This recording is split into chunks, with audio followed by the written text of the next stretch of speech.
Hey guys, so hopefully I got the ISO settings a little bit better on this recording this time.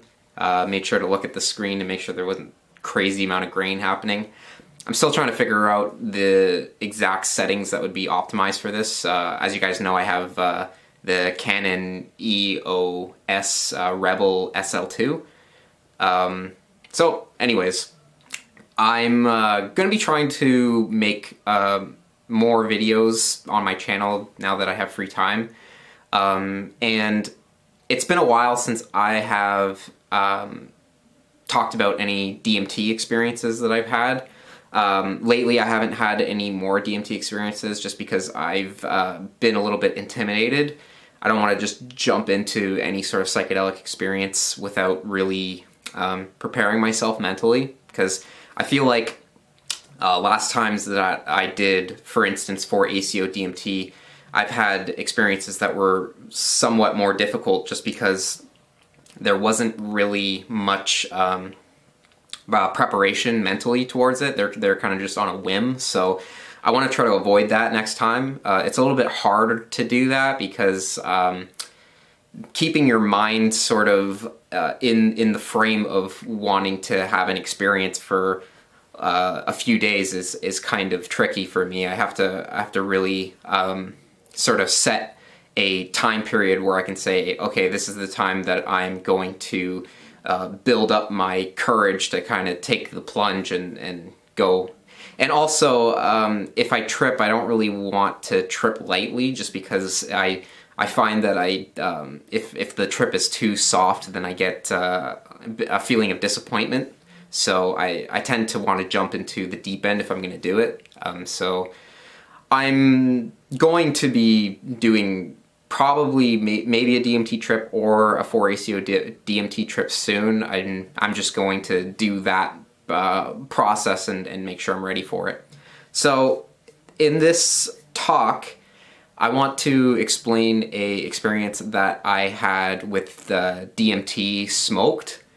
And this one was actually back in 2013 during my episode of psychosis. I kind of like to explain it more as a psycho-spiritual crisis, or even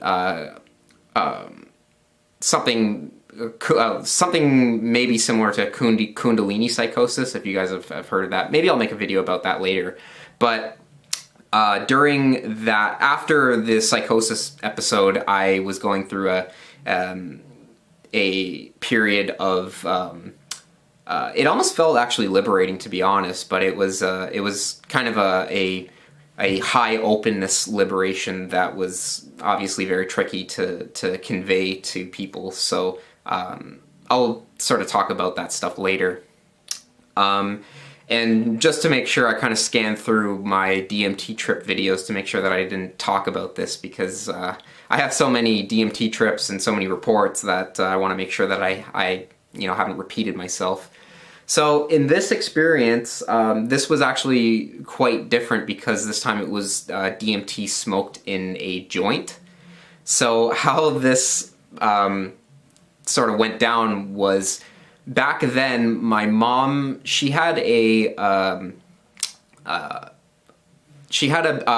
unit of some sort on the lake shore of the town that I live in, Oakville.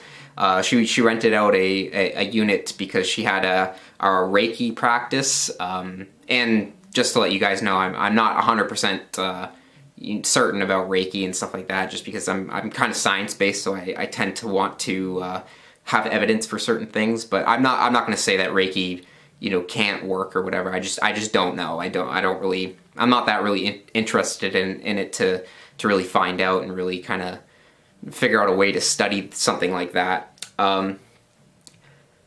And basically how this went down was, my mom told me that she wanted to do a Reiki session on me. So whatever, I was more open in that experience at the time, so I was okay with it. And before I went to the Reiki, I guess the treatment thing, I went to a trail and to the lake shore where this was downtown Oakville, and that's where the lake shore is. And I was sitting on the bench, and I remember seeing a bunch of swans around me, and I actually prepared the joint there, so I took just a joint and did the put the weed down first, and then I sprinkled the DMT on top of that, and then I rolled it into a joint. And I was feeling very very free and very open at that time. So sorry. I feel like that had something to do with the experience that I had. So when I began to smoke the joint, I didn't really have much of an internal experience, but my eyes were completely open because it was actually daylight. I think this was the only time that I've ever smoked DMT in the daylight. And I was looking at the water and the swans that were around it, and this happened very quickly, but I remember seeing the dimensions of everything that I was looking at, including the swan, including the water. It all became digitized. It all became very video game-like. So if you guys have ever played older video games that were low poly, so they basically had less dimensionality to the models and stuff like that. So for instance, compare Counter-Strike 1.6 to Counter-Strike Global Offensive or something like that, and you'll kind of get what I am talking about.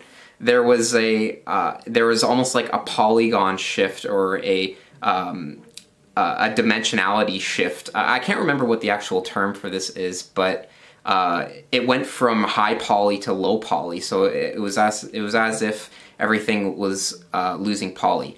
Actually, I just remembered the word. It's called tessellation. So the tessellation of everything that I was looking at was starting to decrease. So it went from very smoothness to very pointy and very block-like.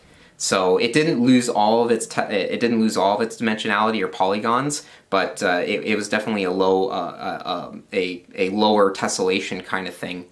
And there was something about it that was very very freeing. I remember that I was listening to Evanescence before the trip, so like My Immortal and stuff like that. So I was kind of in a headspace that was very kind of not really emotional, but just more more kind of soft, if that's the word you want to use. It's hard to explain where my head was, but once I was done smoking the joint, the tessellation kind of went back to normal, and then I went straight to the unit that my mom had on the lake shore to have the Reiki session. And when I went to the Reiki session, I was still somewhat coming down from the DMT trip, and I wasn't completely out of it, you know. And while my mom was doing the Reiki, it was very bizarre because she put her hands on my feet, well, not on my feet, but close to it, and I could actually feel static electricity coming from her hands. So I'm assuming that was just the DMT kind of making the experience more more engaging almost. At the moment I was thinking, oh my god, maybe Reiki, maybe there is something to Reiki, who knows, because I could actually feel static electricity coming off of the hands when she was doing it, which is something I've never experienced before because I've always been pretty well straight every time she tried to do the Reiki stuff, so I was always like, I don't really think this does much. But you know, ever since then I was kind of a little bit more open, you know, hey, maybe there is something to it, I don't really know. And you know, now I don't really have any sort of opinion on it. It was just a very interesting experience that I've had because it was different. It was something that was not my usual experience. And I was thinking maybe the DMT increased the power of suggestion to make you believe certain ritualized things work more than they do. It's possible. But I also remember that I had my eyes closed and I could almost visualize myself in third person, so it was almost like an out-of-body experience. And I just thought it was pretty cool that I was able to have that Reiki session right after I smoked the DMT joint. And obviously my mom didn't know. I'm not even sure how she didn't even smell it on me, because it was pretty, it was almost right after. Well, I knew I knew that she knew that I smoked weed, so maybe I just smelled like weed, and she was like, eh, whatever, I don't really care. But that was definitely a pretty bizarre experience that I had that kind of made me a little more open to Reiki. I don't really have any opinions on it. I know it's considered a pseudoscience and sort of a new age concept, but who knows? You know, I don't want to pretend that I know everything in the world.